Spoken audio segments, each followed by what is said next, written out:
Best ഇൻഫോയുടെ LP-UP interview ക്ലാസ്സിലേക്ക് എല്ലാവർക്കും സ്വാഗതം. ഇന്ന് ഡിസ്കസ് ചെയ്യുന്നത് വിദ്യാഭ്യാസ മനഃശാസ്ത്ര സങ്കല്പനങ്ങളിലെ ചില ചോദ്യങ്ങളാണ്. ക്വസ്റ്റ്യൻ: അടിസ്ഥാന ഗവേഷണം അതായത് ഫണ്ടമെൻ്റൽ റിസർച്ച് എന്നാൽ എന്ത്? ഉത്തരം: നിർദ്ദിഷ്ടമായ ഏതെങ്കിലും വിഷയത്തിൽ കൂടുതൽ അറിവുകൾ കണ്ടെത്താനും അങ്ങനെ അറിവിൻ്റെ അതിർത്തികൾ വിപുലമാക്കാനും വേണ്ടിയുള്ള ഗവേഷണ രീതി. നിർദ്ദിഷ്ടമായ ഏതെങ്കിലും വിഷയത്തിൽ കൂടുതൽ അറിവുകൾ കണ്ടെത്താനും അങ്ങനെ അറിവിൻ്റെ അതിർത്തികൾ വിപുലമാക്കാനും വേണ്ടിയുള്ള ഗവേഷണ രീതി. ഗവേഷണ കണ്ടെത്തലുകൾക്ക് ഏതെങ്കിലും തരത്തിലുള്ള പ്രയോഗ സാധ്യതകളൊന്നും തന്നെ ഈ രീതിയിൽ പ്രതീക്ഷിക്കുന്നില്ല. അറിവിൻ്റെ ചക്രവാളം വിപുലമാക്കുകയാണിതിൻ്റെ ലക്ഷ്യം. ഗവേഷണ കണ്ടെത്തലുകൾക്ക് ഏതെങ്കിലും തരത്തിലുള്ള പ്രയോഗ സാധ്യതകളൊന്നും തന്നെ ഈ രീതിയിൽ പ്രതീക്ഷിക്കുന്നില്ല. അറിവിൻ്റെ ചക്രവാളം വിപുലമാക്കുക മാത്രമാണിതിൻ്റെ ലക്ഷ്യം. അടുത്ത ക്വസ്റ്റ്യൻ: അഭിപ്രേരണ അതായത് മോട്ടിവേഷൻ പഠനത്തിനുള്ള പ്രാധാന്യം വ്യക്തമാക്കുക. അഭിപ്രേരണയ്ക്ക് പഠനത്തിലുള്ള പ്രാധാന്യം വ്യക്തമാക്കുക. പഠനക്ഷമത വർദ്ധിക്കണമെങ്കിൽ പഠിതാവിന് പാഠ്യവസ്തുവിനെ സ്വീകരിക്കാനുള്ള സന്നദ്ധതയും താൽപ്പര്യവും ആവശ്യമാണ്. ഉൾപ്രേരിതവും അല്ലാത്തതുമായ താൽപ്പര്യവും ആഭിമുഖ്യവുമാണ് അഭിപ്രേരണ. പഠനപ്രക്രിയയിൽ അഭിപ്രേരണയ്ക്കുള്ള സ്ഥാനം വിശദീകരിച്ച പ്രമുഖ മനഃശാസ്ത്രജ്ഞനാണ് കർട്ട് ലെവിൻ. ലക്ഷ്യത്തോടുള്ള ആകർഷണമായാണ് ലെവിൻ അഭിപ്രേരണയെ കാണുന്നത്. പഠനക്ഷമത വർദ്ധിക്കണമെങ്കിൽ പഠിതാവിന് പാഠ്യവസ്തുവിനെ സ്വീകരിക്കാനുള്ള സന്നദ്ധതയും താൽപ്പര്യവും ആവശ്യമാണ്.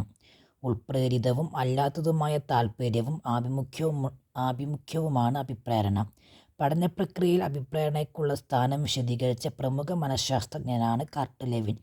ലക്ഷ്യത്തോടുള്ള ആകർഷണമായാണ് ലെവിൻ അഭിപ്രേരണയെ കാണുന്നത്. അവശ്യ പാഠ്യപദ്ധതി ബേസിക് കരിക്കുലം എന്നതുകൊണ്ട് ഉദ്ദേശിക്കുന്നതെന്ത്? കൂടുതൽ ജീവസ്പർശിയും സാമൂഹ്യ പ്രസക്തവുമായ ഒരു പാഠ്യപദ്ധതി സമീപനം.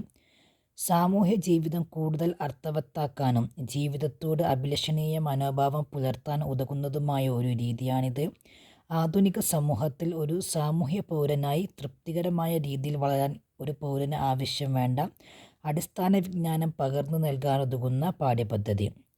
അവശ്യ പഠനം അതായത് ബേസിക് കരിക്കുലം എന്നതുകൊണ്ട് ഉദ്ദേശിക്കുന്നത് കൂടുതൽ ജീവസ്പർശിയും സാമൂഹ്യ പ്രസക്തവുമായ ഒരു പാഠ്യപദ്ധതി സമീപനമാണിത്. സാമൂഹ്യ ജീവിതം കൂടുതൽ അർത്ഥവത്താക്കാനും ജീവിതത്തോട് അഭിലഷണീയ മനോഭാവം പുലർത്താൻ ഉതകുന്നതുമായ ഒരു രീതിയാണ്. ആധുനിക സമൂഹത്തിൽ ഒരു സാമൂഹ്യ പൗരനായി തൃപ്തികരമായ രീതിയിൽ വളരാൻ ഒരു പൗരന് ആവശ്യം വേണ്ട അടിസ്ഥാന വിജ്ഞാനം പകർന്നു നൽകാനുതകുന്ന പാഠ്യപദ്ധതി. അടുത്ത ക്വസ്റ്റ്യനാണ്: അഭിലഷണീയ മനോഭാവങ്ങൾ ഡിസറബിൾ ആറ്റിറ്റ്യൂഡ്സ് എന്നതുകൊണ്ട് അർത്ഥമാക്കുന്നതെന്താണ്? ഏതെങ്കിലും ഒന്നിനോടുള്ള അനുകൂല വൈകാരിക ബന്ധമാണ് മനോഭാവം. ക്ലാസ്സിൽ പഠിക്കുന്ന കാര്യങ്ങൾ പഠിതാവ് മറന്നെന്നു വരാം. എന്നാൽ മൃഗങ്ങളോട് കരുണ കാണിക്കണമെന്നും മുതിർന്നവരെ ബഹുമാനിക്കണമെന്നും അഗതികളോട് ദയ കാണിക്കണമെന്നുമുള്ള സാമൂഹ്യ മനോഭാവങ്ങൾ ജീവിതകാലം നിലനിൽക്കും. ഈ മനോഭാവങ്ങളാണ് അഭിലഷണീയ മനോഭാവങ്ങൾ. അഭിലഷണീയ മനോഭാവങ്ങൾ എന്ന് പറഞ്ഞാൽ ഏതെങ്കിലും ഒന്നിനോടുള്ള അനുകൂല വൈകാരിക ബന്ധമാണ് മനോഭാവം. ക്ലാസ്സിൽ പഠിക്കുന്ന കാര്യങ്ങൾ പഠിതാവ് മറന്നെന്നു വരാം. എന്നാൽ മൃഗങ്ങളോട് കരുണ കാണിക്കണമെന്നും മുതിർന്നവരെ ബഹുമാനിക്കണമെന്നും അഗതികളോട് ദയ കാണിക്കണമെന്നുള്ള സാമൂഹ്യ മനോഭാവങ്ങൾ ജീവിതകാലം നിലനിൽക്കും. ഈ മനോഭാവങ്ങളാണ് അഭിലഷണീയ മനോഭാവങ്ങൾ. അടുത്ത ക്വസ്റ്റ്യൻ: അഭിലഷണീയ സ്തരം എന്തെന്ന് വിശദീകരിക്കാമോ? എബ്രഹാം മാസ്ലോയുടെ സിദ്ധാന്തമാണിത്. വ്യക്തികളുടെ ആഗ്രഹങ്ങളുടെ ക്രമം പ്രതിപാദിക്കുന്ന പിരമിഡ്. വ്യക്തികളുടെ ആഗ്രഹങ്ങളുടെ ക്രമം പ്രതിപാദിക്കുന്ന പിരമിഡാണ് അഭിലഷണീയ സ്തരം. അടുത്ത ക്വസ്റ്റ്യനാണ്: അറിവ് അതായത് നോളേജ് എന്നാൽ എന്ത്? വൈജ്ഞാനിക തലത്തിലെ കൊഗ്നിറ്റീവ് ഡൊമെയിനിലെ ആദ്യത്തെ അനുഭവതലം. വിവരശേഖരണത്തിനും വിജ്ഞാന സമ്പാദനത്തിനും ആവശ്യമായ ബൗദ്ധിക പ്രവർത്തനത്തിൻ്റെ ഏറ്റവും അടിസ്ഥാനപരമായ തലമാണിത്. അറിവ് അതായത് നോളേജ് എന്നാൽ വൈജ്ഞാനിക തലത്തിലെ ആദ്യത്തെ അനുഭവതലം.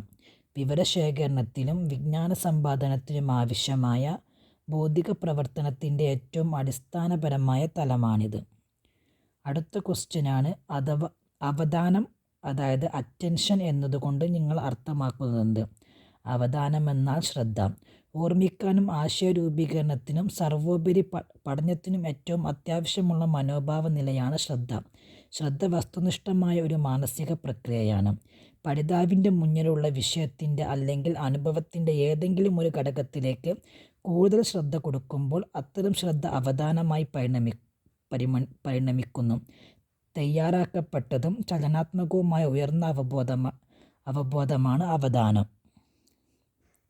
അവധാനം എന്നാൽ ശ്രദ്ധ. ഓർമ്മിക്കാനും ആശയരൂപീകരണത്തിനും സർവോപരി പഠനത്തിനും ഏറ്റവും അത്യാവശ്യമുള്ള മനോഭാവ നിലയാണ് ശ്രദ്ധ. ശ്രദ്ധ വസ്തുനിഷ്ഠമായ ഒരു മാനസിക പ്രക്രിയയാണ്. പഠിതാവിൻ്റെ മുന്നിലുള്ള വിഷയത്തിൻ്റെ അല്ലെങ്കിൽ അനുഭവത്തിൻ്റെ ഏതെങ്കിലും ഒരു ഘടകത്തിലേക്ക് കൂടുതൽ ശ്രദ്ധ കൊടുക്കുമ്പോൾ അത്തരം ശ്രദ്ധ അവധാനമായി പരിണമിക്കുന്നു. തയ്യാറാക്കപ്പെട്ടതും ചലനാത്മകവുമായ ഉയർന്ന അവബോധമാണ് അവധാനം. Thank you.